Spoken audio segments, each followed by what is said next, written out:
Hello guys, in this video I'm going to show you how to add PagerDuty to the Slack app. But before that, don't forget to subscribe and leave a comment down below because at 10,000 subscribers I'm going to show you my whole YouTube revenue statistics and growth strategy. So without further ado, let's just jump right into it. First you have to open up the Slack app.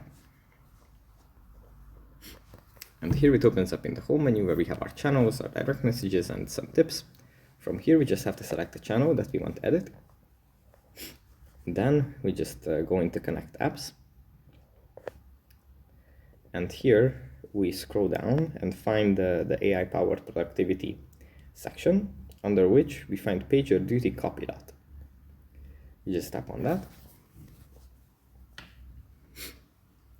And after the page has loaded, we can just tap on the add to Slack button, and then the app is going to be added to our workspace. So that's pretty much it for this video. Hope it was helpful for you guys, and I'll see you in the next one.